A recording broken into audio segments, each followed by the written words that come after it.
Hey guys, ये पहली YouTube video है living below the means trading below the means वाली सीरीज़ की। ठीक है, तो इसमें मैं आपसे डिस्कस कर रहा हूँ कि मैंने पहली ट्रेड ले ही ली है। ठीक है ना। तो अगर हम देखें तो BPCL में एक्चुअली हुआ क्या था, देखो एंट्री हमेशा ब्रेकआउट पे नहीं बनती है। ठीक है ना।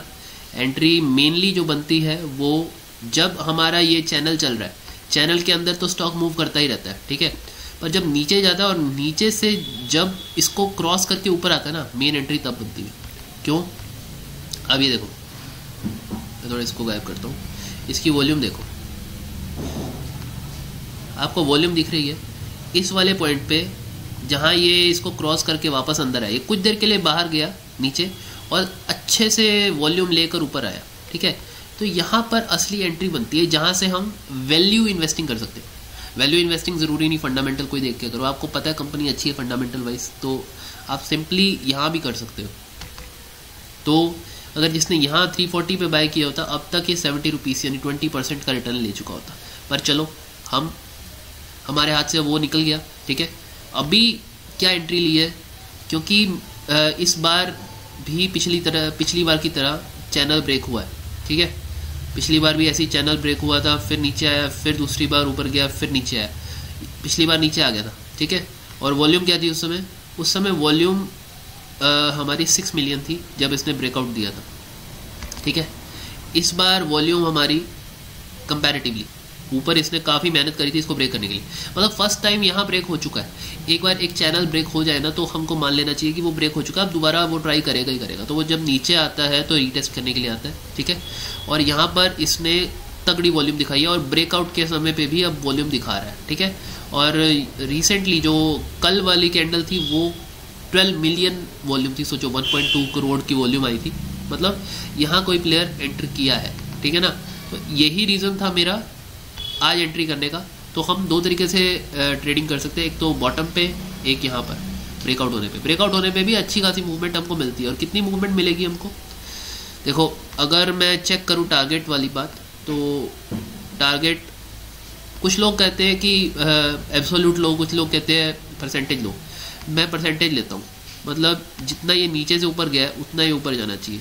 ठीक है, तो ये वैसे मुझे 450 दिखा रहा है। ठीक है, इतना तो फिलहाल के लिए 450 का टारगेट हम लेके चलते हैं।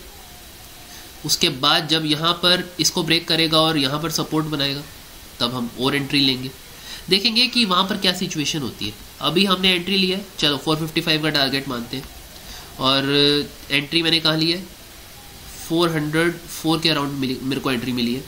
इसका स्टॉप लॉस 386 है। ठीक है, अराउंड 20 पॉइंट्स मान लो आप। ठीक, मेरी क्वांटिटी जस्टिफाई नहीं करती,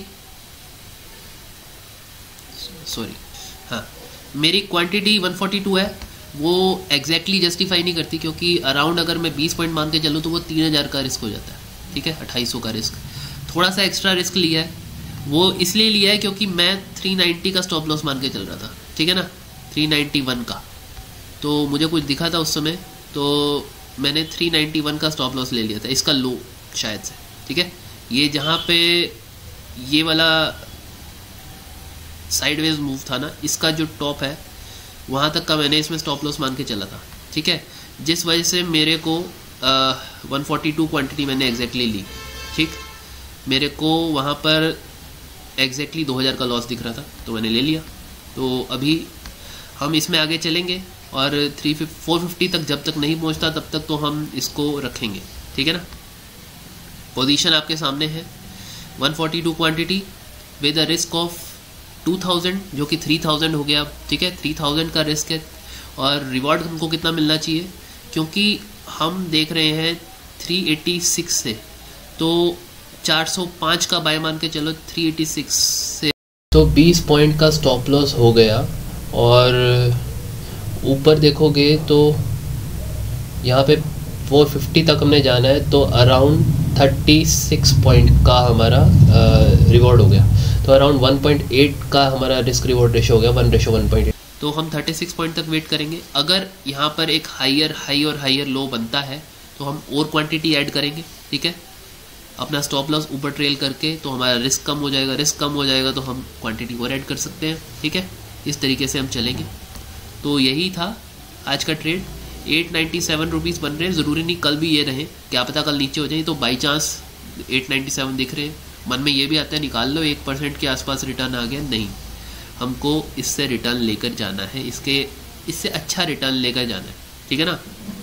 हमको अराउंड 5-6 हज़ार रुपये इससे बना के जाने हैं।